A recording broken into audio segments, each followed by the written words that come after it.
AP Radio 105.7.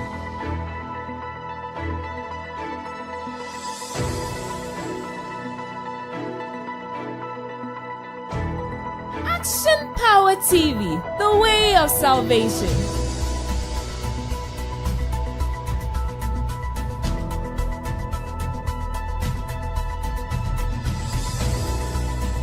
You're listening to AP Radio.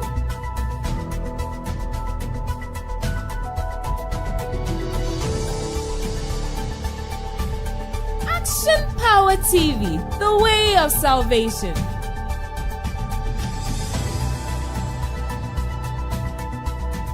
AP Radio 105.7.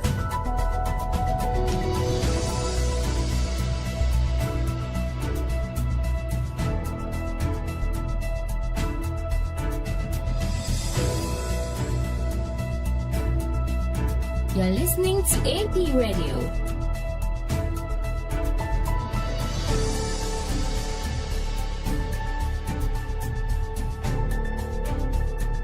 Action Power TV, the way of salvation.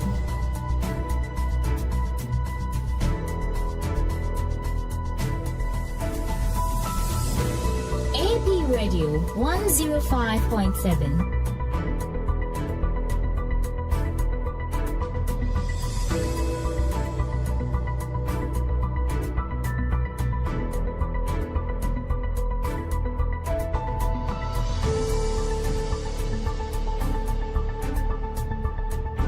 You're listening to AP Radio.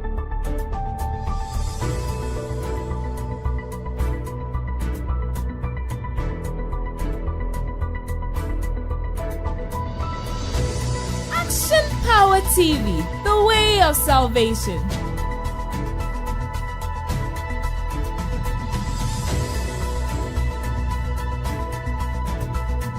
AP Radio 105.7.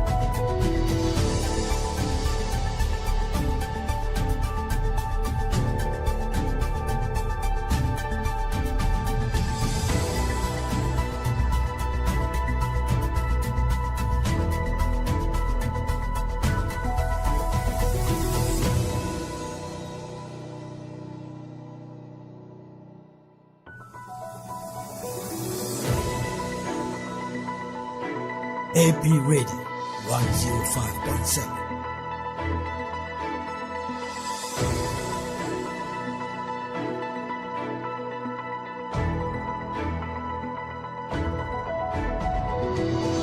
Action Power TV, the way of salvation.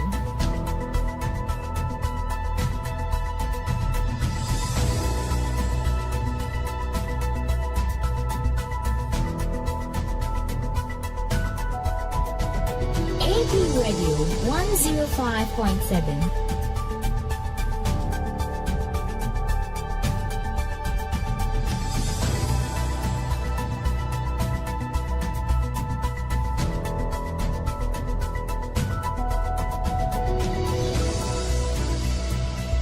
You're listening to AP Radio.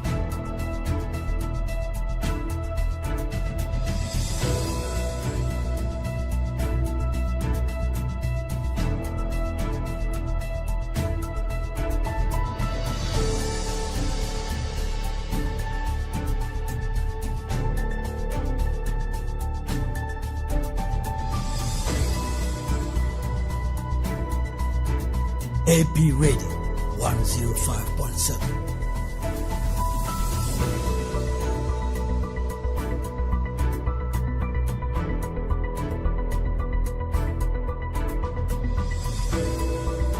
Action Power TV, the way of salvation.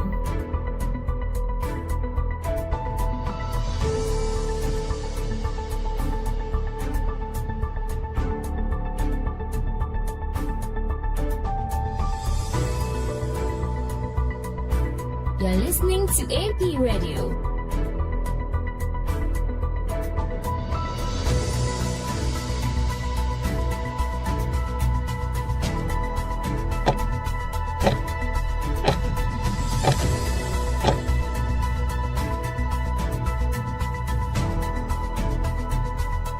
AP Radio 105.7.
This program is sponsored by Kino Computers and Ella Rain Vesture.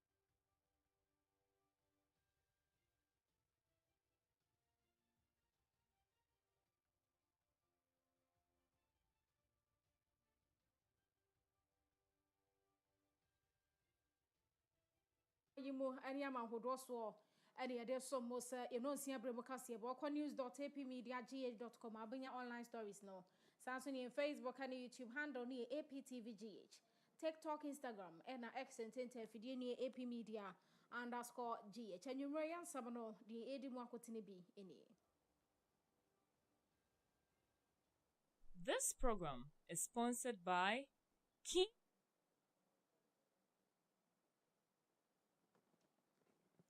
New job in South Abatwa Empeso so Emrashibedani at the Ghana Standards Authority. One morning so Manka Sansha and Jijetwo Sebe Hobe to me at the Aboa or Mumpuntu.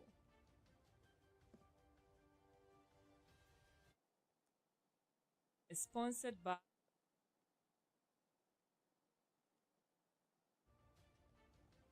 Sanso and the one sent from more yet the Nichemu our Domia Samania basic school a wohono. Amanebo and a such a chill for Wumusa. Sanso and a decision for so ye do a good dank a sea bakumua.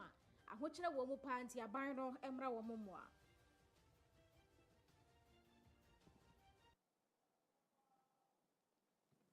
Ye concern for from one. Your mampany abedi a chire or also adding somewhat to Jaffa Quanya won't bet to me a fast or naquia yon some to me a bow mangy amaya tumpong.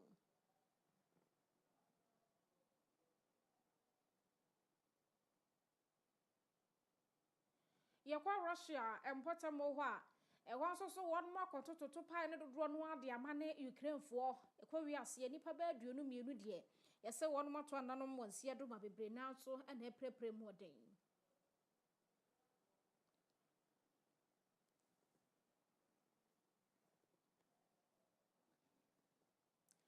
Dodwanwa Kaye ho and ye so most ye no see a bremocassia news.apmedia.gh.com. Usabeka online stories no Samsung Facebook and YouTube and handle ni APTVGH. TikTok, Instagram, ne X and fidie ni APmedia_GH. We go so kai was over to me a call yen live and also drew our comment what share na what to me like at the Maya Moson for boss lady Afia Agyemang.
Afia ye share some no ase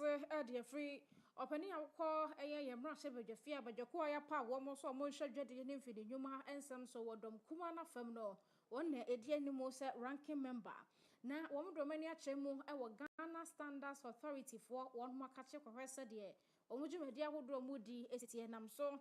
ma ye wura ye wono an sanso mra hye badwani de ma New Jobbing South abaton peso so no nyamfo Michael Ochirebe fi ejana na mu abo Standards Authority for abaso ewa dwumason a wono mo ye ede bo man se be ya niam akrogin ne yebetumi ede aba wo man mu na fei eno na yebetumi de edi dwuma ewa ha wasanso aka kire wo mo se Standards Authority for ejina won mutumi so betumi agege sika eto abomu a won betumi ede abo wo mo ankasa mpunto ne nkankwe nei ewiase nyina age Ghana Standards Authority atum sese ye wo mo no gi bibitum betumi akwa amanhodo so a enkofo ha obia emma ti se be yo mo dwumadie no ene ya wiase nyina ehu omu ne betumi apema konkan ti ene wo sese wo mo akasa sika na wo munya ede free wo ma dwumanim no mo de beboa page adwuma no se be ni munyam ebetumi abemo. Standards Authority has gotten to a stage that is very recognized outside the state jurisdiction, and because of your efforts and your hard work, we want to commend you for that. We pray that you'll be able to generate more funds. That is one of the key things that we want to see you, achieve. We want to see that you have achieved a lot in terms of generating more revenue to be able to keep your business going. The work you do is something very, very huge and big, and demands you get a lot of resources to be able to push your agenda to achieve your ultimate objective. Therefore, there are a lot of places or clauses in the law that need to be activated. I believe that you see now, even agencies like environmental protection agencies that are activating laws within their bigger framework, trying to generate more money. The Ghana Standards Authority can do more. You have very experienced people on your desk who understand the system and understand the things about standards, conformity assessment, and methodology. At least you should be able to help the agency to, in talking to people like you should be able to help them push this agenda, because they are very experienced and understand the system so well that you're able to help them to be able to generate more funds. And thankfully, you have a very knowledgeable and very experienced board chairman and CEO and the director general. We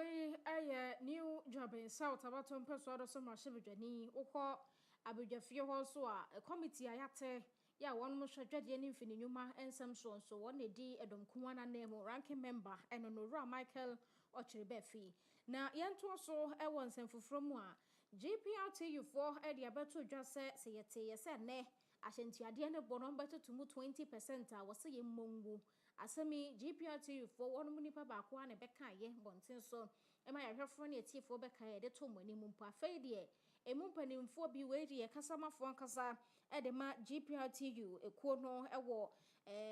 one mompotem anaso omudwumadi ni mu e na de abeto dwa se 20% bi eni ho a wo mo de beto ahyentiade ni mu na sane one musician no nie road transport for one mo ne transport ministry no sese wo mo kotena se na one mo di nkita ho efa kwan mo fa so mo betumi atotum nti enya se ye wo mo etwi hyan no anase wo mo nkabo mo ko no sori ya wo mo so matumu sensen kan ye bi nko so e wo mo ne transport ministry ne ntemo a wo mo ntumi ensi se agina na no nti en wo mo ka se 20% nde ye mongu esanse akuakua godro mo ya hyankafo no ene transport ministry no kwa akohie mu nti nkitahudie ni musunsunso ne ba abonten na no de age atomo na se wo ma no kekaye atum 20% ne de enya de betumi aye adwuma Uru Alhaji Boache Mohammed wono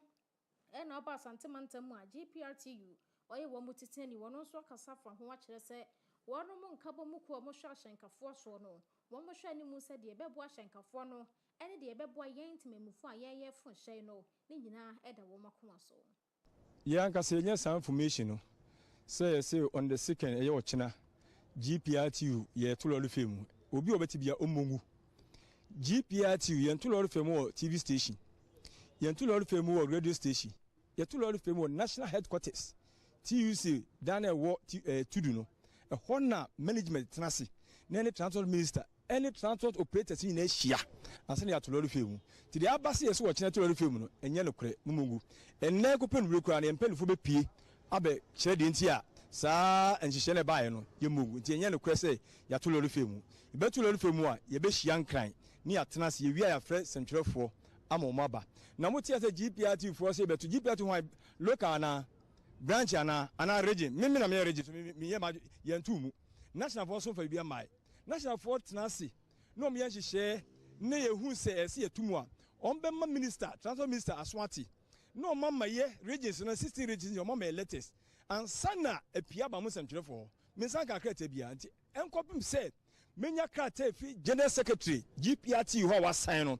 lord fe yentumu wo kina wa de emra be hye won sematu bia no otosom ye betima ma emra adu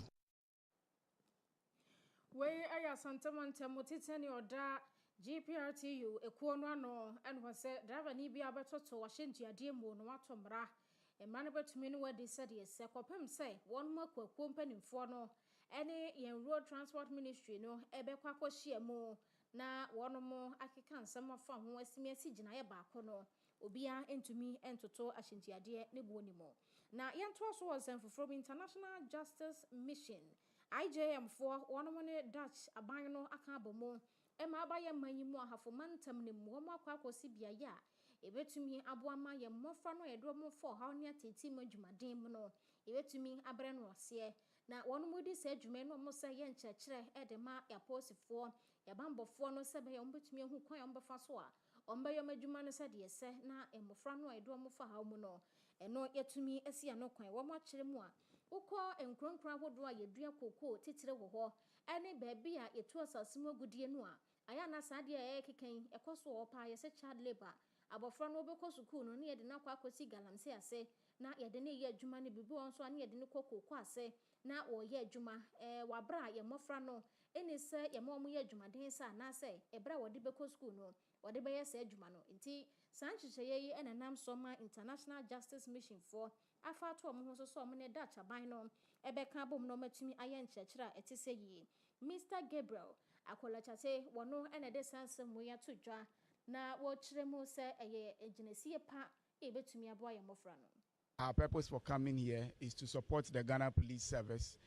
to conduct a training for investigators to work on worst forms of child labor cases within the agric and then the cocos. Initially, when we came, they don't have an anti-human trafficking unit. And when they approach us that there's a need for us to establish that, we also went to work with our partners, the Dutch embassy. They were able to give us a grant. That is why we've put up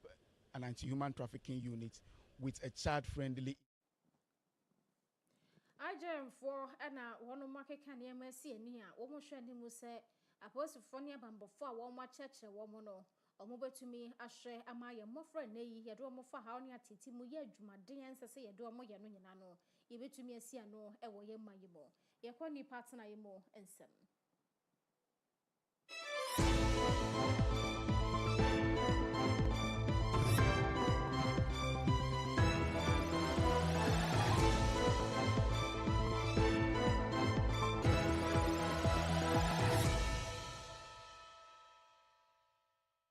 This segment is brought to you by King's Home Studios.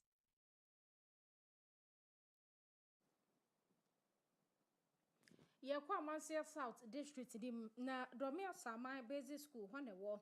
empanimfo de ato dwase akyerkyerefo sopa e wo school ni mo sanso na edesua dan no nsusu a nti ebekwa akobande se desua dan ba komo no na edesua fo dodo no a na yede wo magomu ho kyere e wo mu yie pa nti emo ma edesua ne ade kyere entumi enkoso ne senti enwo mo koto asra ban no se obetumi aba wo mo moa be posti akyerkyerefo dodo no awo ho na fenso wasi suku adan ni bi ede ama wo mo sebe ye beboa ama wo mo ho atumi ahenhan wo mo headmaster ya wo suku yi mo eyowura Ernest Asare ono ene kire se won matena wa ye dindin sa niema fa na efa wo mo se e wa bra wo mo asua so esese ho atumi hia ban no nti won hwe na o mesi suku adan ni bi fa kyerkyerefo mra adesua ebetumi ayefo ede ama wo mo. A teacher for Omudabrim, any impo, a teacher for na was school hono. Yanson, nti your best say GS, and her now post to teachers na omumra no boy na now so ama adusia and the other chere. Say we here, your mining area. Nti a dime bono, kosoro. Nti say we post to teacher ni ediaba. Now here a dime prices 5,000 any a chira. Newly trained teacher. Naketuya, a yeseng. Nti senka omano ana Ghana aban bitimi aboa na se yetimi enya teacher bangolo na aboa ma teacher for no so enya baby pa atena etimi aye adwuma e de asom oman Ghana na oman no so etoa so ye obi a oman no eye tinka ebenya IGFB efri assembly no abe support community na eno so ye beda assembly. Where are your Ernest Asare, or no any headmaster? I would domia some my basic school war, and which church for no being so Edwamo how to jar. No more chess a son or musano cradi and phantom chainabum. At this year for no more doors, so our classroom bacono, and more crowd, mamma de channel or much no moon who saw. In tea, see a person one much that ye ma, a more franos who be beer, and in necessity, this is to quite diny be at the mawomo. Ewo domi sama di primary ya kakra ye fam eye ye nkonwa asem nkwala ne ba school a ba bia mo betena me a kire mo ade no e ho aye den ama mo kakra na eto so bie mo nso edan na mo tim no ise nkwala na do so ama ye nko ye dan nim ti teachers for no ba omo bre e ma de kire ni adesua no emu eye den ma wo mo ti e be sere se omo mo nsem go bie mo free sama na nyame adom omo ye dwuma mo ba bi no ne obi e be kana koma se obeboa domi sama di primary no omra me koyemwa e wo ye nkonwa e betena so akire nkwala na de ene edan a teacher for no e betinem nam se galamse ne koso wo ho no ntinema edan pe no e ho ye den kakra aboafo bi afa to mo so so du ba bia na omo nsem ayemre ti e behia emwa kakra nti obi etie nka no pese oboa ya domi sama di primary ombekoyemwa no mema ye nkonwa ye mofra no e betena so ena ye mofra no nketua ne dan so a ombetinem ama adechirefo no akire omo ade ya dan no emususa enti ba mfa ye kejifo no enkra na oma yo crowded e wa dan mu na teachers no so de master di kan kan ye no teachers no so esua teacher ni ba ko eti be fa enkra 120 ana 60 teacher ni ba ko eyi nipa be se teachers miensa adwuma ti ye stress sa abane beti yenka no waboa amanse south de yanso yetimenya teachers aboa ama enkra no adesua no eti makoso this is our 21st century and the communication system MTN for networking and share that in Nasui baby on network and share that your poor network system tinka there is free abandon and obeboa and communication must be ama yenya bia obeboa bia say we teacher now we be a researcher fa adesua no one eboa adesua no course we be communication must ni bi say be adesua no ebeko if I ICT system. We are church for one more Domia Samai, I don't want Mansia South district name was Santamantemo, Wamodomo Hawa Hodwa to Jar, Sabayam Penufobia to me about Womwa. Now, a Mansia South one no, Manso Kenyago, any and Gronkra would be a Wahobebro bear at your son 9, and one more HRS church a church for ya one more any. One moment seen him do one a hard junior papa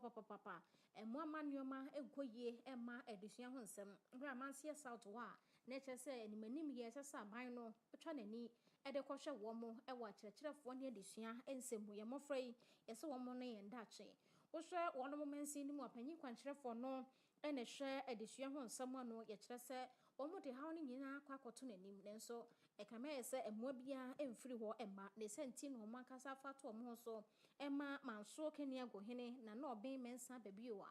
otoso mienu wafato no ho so se wobehwe na waka asem ne bie se be beto aban no asum na watumi abeye wo mommoa e wa kirekerefo a ye de omo beba mensin ne mo we na ye school na teachers ni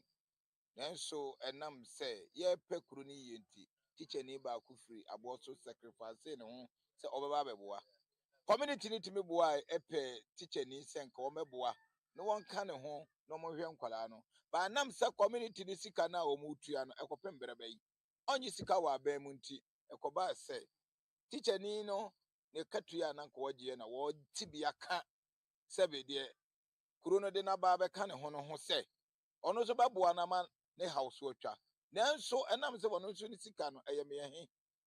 oti ba ku team you no so abambui enu ti amena jai eti so ba asuminya hanemu a sebe ene de teacher ni ba akopɛ kane de na teacher ni ya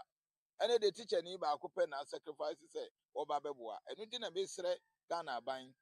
say education director and education minister say amontu omoni no mommra amanse south we ayanana obey mensa baby o and ha o kachra ban no se wo monto omani enhwa manso kaniago akyerɛkyerɛfoɔ no wɔn ho ayɛ na kakra nti wɔn mposi dodoɔ no amra na fei wɔn ho nhwɛ wɔn dabre mu nso ma wɔn sɛ bɛyɛ wɔn ba wɔn betumi aka akyerɛ adeɛ ma adesuafoɔ no so etumi enya bibi ɛwɔ wɔn mo daakye mu na yɛtoa so ɛwɔ nsɛmfoforo birim no of district nim ɛhɔ ɛna yɛkorɔ na pankɛse health center ebenimfo wo ho ene wo mode adesede eto dwa kankan midwife no e friend me sesafo wa boaten wo sesese de apemfo empese wo mbeba saa ya sabia ho won no hwa aya sabia foforo bi e wo district ni mu no wo mokɔ ho ne senti ene sesese midwife no a enkesese won mo ba ya sabia ni mu no mbeye adwuma no esan wo mo dabre mu nti wo nyina tete akire enwumre bi esese wo mutumi kofie nti ebekwa koba ne sepimfo bi da ho enwumre na ebekwa koba ne sesabia bofra no eba midwife wei na watumi aboa ahwe no ne senti obi afafra ne won ne kora ankwa ya sabia ho na kwakoba ne sa ade asa yehu midwife o bebe ti wode ade sede ato aban no nim won mepeda bre enfama midwives fo ne nurse fo wo pankese health center ho sebe ya won mudwumadie no ebeso ani Bangalo ni hɔ ɛwɔ sɛ nurses ne tenam na yɛtumi yɛ adwuma no sɛnea ɛwɔ sɛ anka adwuma no kɔ mpɛn pii no yɛn a me a megyan me yɛ midwife me ni me nua nka awoɔ no yɛn na ɛtaa ba anadwo ɛna ɛtaa ba pa but ɛsan sɛ yɛnni bangalo anka yɛbɛtena facility wa na yɛtumi ayɛ adwuma ma no akɔ so yie no yɛtete mmea nti ɛba saa nipa no koraa na awoɔ ka na ɔmfa hɔ koraa because onim sɛ ɔkɔ pankɛsɛ a midwife no ɔnte facility hɔ a biribi ni a obɛtumi aba ne rescue na watumi asave ne life ama no nti ma ɔmo kɔ the nearby facility ɛyɛ Holy Family ne kind of care nti yɛbɛsrɛ sɛ other NGOs apart from Ntiamwa Foundation anase Ntiamwa Foundation ankasa ɔmo mmoa yɛ na nkɔ ɔmo tumi ɛnka the district director ho na ɔmo ntumi ma yɛ nurses bungalow ɛna sɛ woba yɛn delivery maternity side nso a yɛn delivery room hɔ no ɛnyɛ well equipped like maternity room yɛwɔ bibi yɛfɛ n sɛ resuscitate area nka yɛawo akwala na awie na akwala no ɛho nyɛ no na nka yɛde akwala no ato aseɛ yɛasɔ light ketewa bi ato aseɛ ama no ansa na nka mpo obɛhia referral yɛde no akɔ but yɛnni saa adeɛ no bi wɔ hɔ yɛno nso yɛ one of the major challenge a yɛfɛsi wɔ Pankɛsɛ Health Center. Madam Safua Boateng midwife wa saa ya sabia imho enu akire na Ntiamwa Foundation programs manager Owura William Sapon ede to just sanitary pass here won makwacheche nam soma pomoden asoye mu adwumayefo bi eba ho bi no we hie de edikan wo mo dikan acheche dodo no a e wo schools ahodo a e wo manyi mu e ka won ma bo ke ka kobe 900,000 cedis enye ekakuma na ombeto akoso aye adwuma pa no esanse wo mugidi yese betumi aboa omaye mpuntuo na aboa emma ahonidiem tete ne mma ya wo mo school mu na etumi ama omayi akonanim na sɛ adwumaku a yɛto ɛho asi wɔ sɛ ɛbɛboa ma ɛhomasua atu mpɔn sɛ amɛboa yɛ nuanom kuma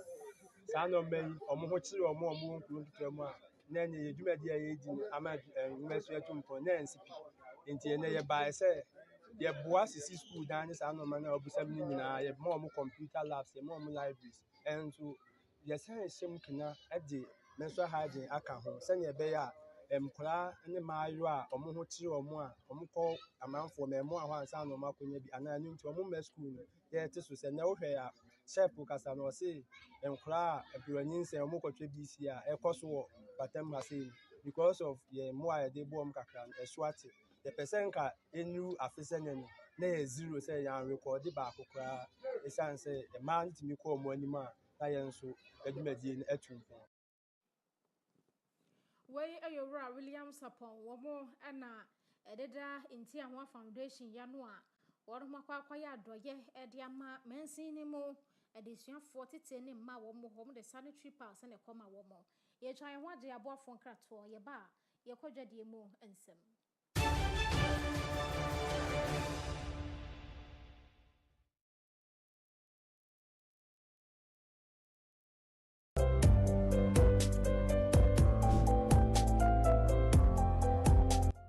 Ɛyɛ nokwasɛm sɛ adwumasua yɛ ade a sɛ wo nsa ka obiara ntumi ngye mfiri wo nsɛm ɛno nti ɛnɛ yi sɛ wopɛ sɛ wotu kwan kɔ amanɔne anaa wotena ɔman Ghana mu ɛyɛ adwuma nya sika gu bottom deɛ a mekamfo St. Augustine Heavy Machine Training Center de ama wo kɔ na ɔmfa na wɔtwe mmienu pɛ ɛnkyerɛ wo caterpillar piloda ɛne forklift a ɛboɔ no ɛwɔ fam koraa yɛwɔ Kumasi Askwa yɛne Askwa police station no ɛne di nhwɛde mu yɛsan so bɛn Askwa Children's Hospital tafoa Akoko Spares Junction wa wobɛtumi afrɛ St. Augustine Heavy Machine Training Center 0243860810 St. Augustine Heavy Machine Training Center. We are your last stop.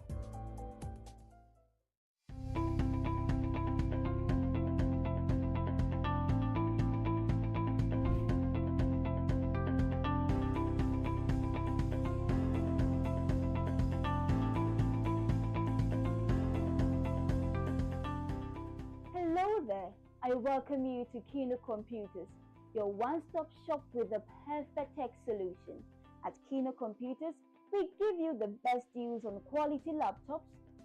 phones, and accessories. Whether you're looking for a high-performance laptop for work, a reliable phone for staying connected, or the latest accessories like M.2, SSD, wireless mounts, ergonomic keyboard, and USB adapters to boost your productivity, we've got you covered. We also provide expert repair services as well as nationwide delivery on all our products. Visit us at Adum on the ground floor of the Abanaba Plaza near the Relish Health Shop for unbeatable prices and exceptional service. For more information, call us on 0248 137672. 0248 137672. Kino Computers, beyond your expectations.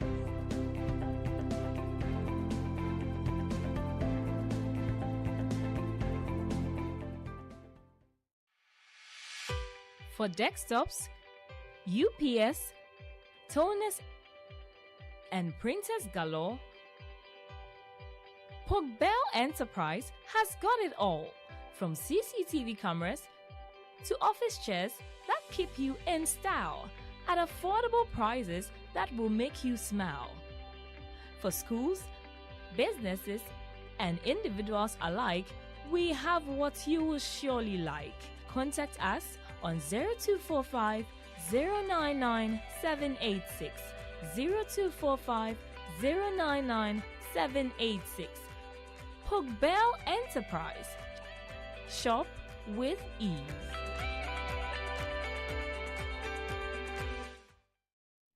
Introducing the Smiling Shark Outdoor Solar Camping Light. A new modern way of lighting up your world. It's a powerful portable lamp with 2 modes of brightness, a strobe light, as well as a flashlight.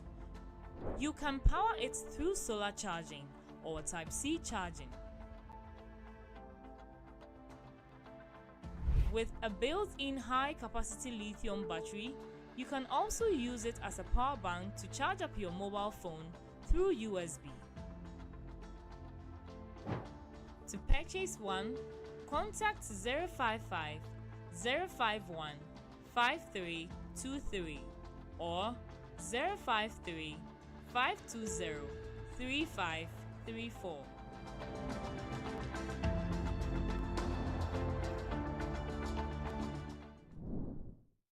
This is what mini wireless networks look like. But hey, this is what they actually look like. Introducing Kenny Rose Wireless. Switch to Kenny Rose Wireless and enjoy streaming without buffering. communication with no lagging, business without restrictions, and achievements with no limits. Get connected today. For enquiry, sales, and support, contact us on 020-8282-810. Visit our website on www.kennyrosewireless.com. Kenny Rose Wireless, internet made easy.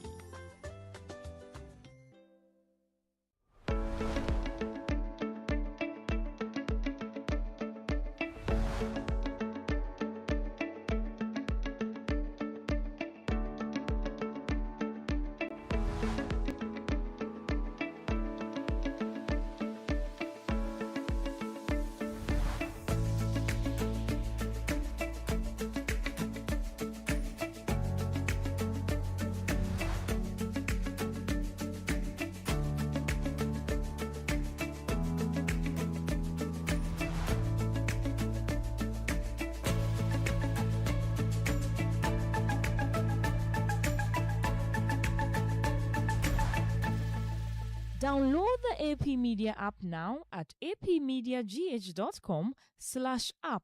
It is currently available for Android devices. Coming soon to Play Store and App Store.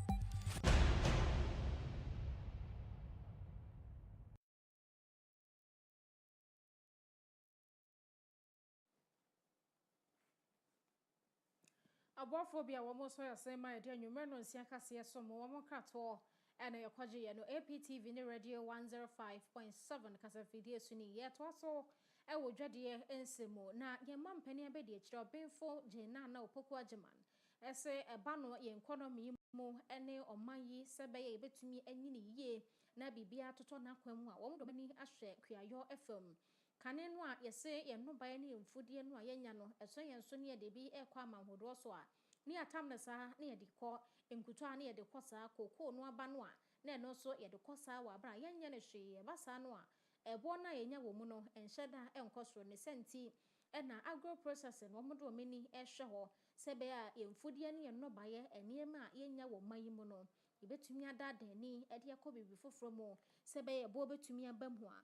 the friend is atia, the friend in Kuto, abandon ni esha wo ye pa, and no dan chenya. A numa would wear one magimono, a bina and adjoin say, yeah, da, a near man would do any, Edia Kobi before from Munti, walk for 24 hour economy a bar. One more share, Jumedia would draw my mo, near to me a boy, numa, a man a yet Jumano pa, a ria, and you man a dread a swomo, a bet me a sansom and numa busu or magimona, mebuno so and yaye. It's until be a Jumano pa. Ne dran na wakono before from superba aba be ya na dwumuni nyina woro nso so ebetumi anya adwuma ya ne nyina no nkamfo no oman economy betumi agya na so na mo nhyehyɛ ya pa aban no ede gu akwam sane ye mampani abedi akire esie no living for ordinary households. But Ghana also believes that within this challenge lies a historic opportunity to build resilient food systems, industrialize agriculture, create jobs for our young people, and strengthen regional trade under the African Continental Free Trade Area. Above all, we see this as an opportunity for Africa to reclaim greater control of its food future. That is why Ghana is relentlessly implementing its Agriculture for Economic Transformation agenda as part of the broader economic reset program. Our goal is to build integrated agricultural value chains and connect production to processing, logistics, exports, and agro-industry within a coordinated ecosystem. In doing so, we are positioning agriculture as the major driver of industrial growth, export competitiveness, job creation, and economic resilience that it is. Our recent macroeconomic recovery is helping to create the foundation for that transformation. Distinguished ladies and gentlemen, unlocking West Africa's rice potential will require transformational capital that is patient, competitive, infrastructure-driven, and capable of strengthening entire agricultural systems. We are Ghana Mampani, Abedi, Chelbe for Nana, Opoku, Agyemang, Yakwama, who also and some.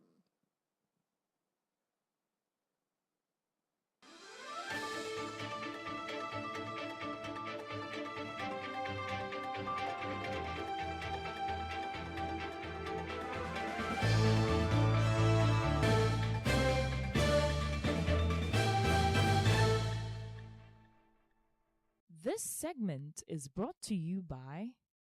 Desat Solutions.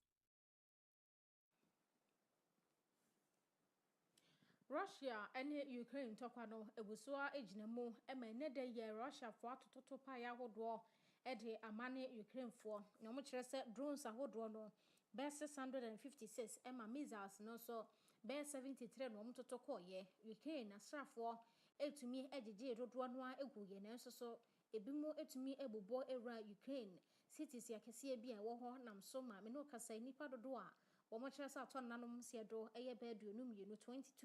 Emma nipa ne de bebro be wo ha ene wo maprepre mu den pa enya senkuma ensamo a ebo firi mu bane amanebo a enipa binom e kire ene se nche ye bia Russia fo eje topa ye ba ko a na enya senkuma na ebi mu kire se ene na Russia fo pese omo so ede bi mane Ukraine fo enti na nei wo makototo bi ede konne so Ukraine fo asamo mo kan se sa bombo no e ko ho no anase topa ye no e ko Russia fo so no na emfiri wo mo ni nyina mu no Russia for so drum diamane na we de na no de pa. These pictures were taken in the middle of the night, where the sky over Kyiv is illuminated as if it's daytime by Russian missiles. While many were shot down by Ukrainian air defense systems, others reached their targets. Several residential buildings were hit in deadly attacks. Residents crowded into the metro in an attempt to escape the bombardment. It's difficult, both mentally and physically. We would like to wake up peacefully in the morning, have a cup of coffee, but instead we have to come here. I dream that the war will end soon, but I've lost all hope. I don't know. It's hard.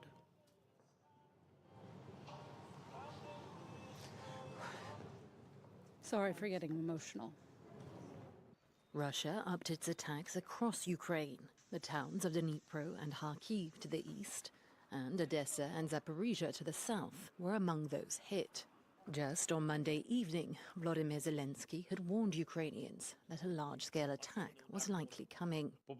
Our intelligence services' warnings about massive Russian strikes remain in force. A large-scale strike may happen. They have prepared it. Our defenders of the sky are on standby 24/7 as much as possible with the supplies we have.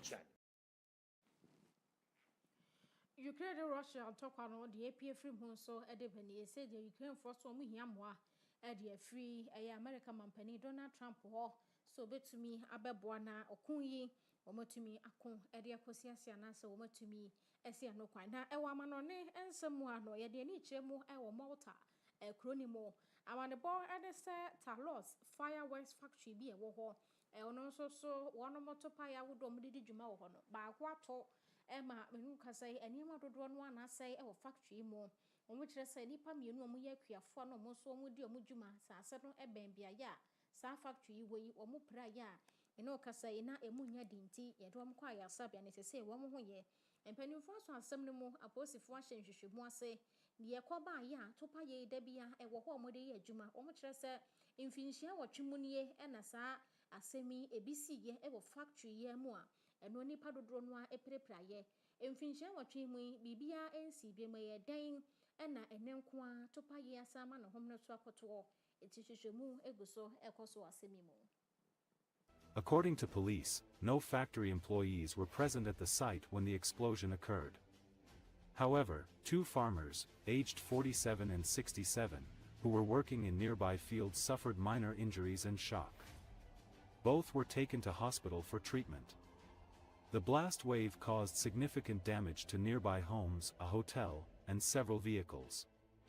Windows and doors were shattered in multiple communities, while the road connecting Salina and the town of Naxer was littered with rocks and debris. Authorities began evacuating residents from surrounding areas as secondary detonations continued for several hours after the initial explosion. Local farming organizations reported serious damage to nearby agricultural properties, including destroyed structures and possible livestock losses, although exact figures have not yet been released. The cause of the explosion remains under investigation. The factory was also the site of a major explosion in 2018, when 2 people were seriously injured.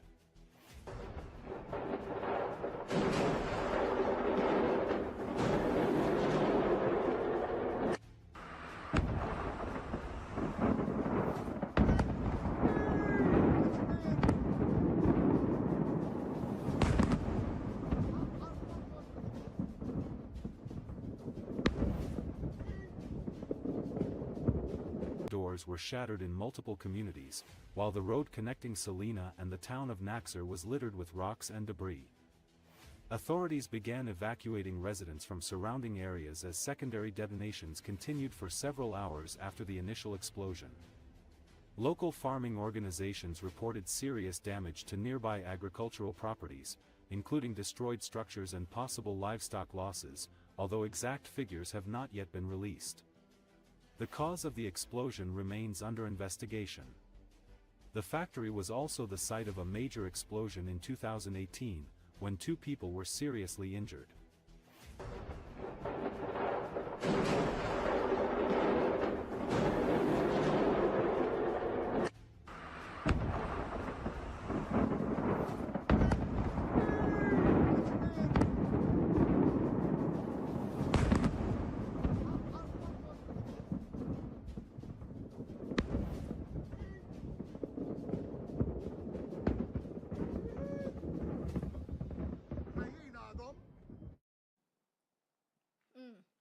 Asemisi ewo Malta, omo factory bako ewo water lots. Eho ena semi esiye ena akwakofa sare husemi edi aba mu chese efie dodo no a ena asese ema hotel bako kra wom akuafo mienu wo ho kan na so meno kasa die wono ho ye pa na ye gina sound semi so ye de anwume no nsia kasa ni nyina si akonews.apmediagh.com online stories no ewo ho sanso na in Facebook and YouTube handle ni APTVGH TikTok, Instagram, and X and Tente Fidenia AP Media _GH. Yensha would day and K.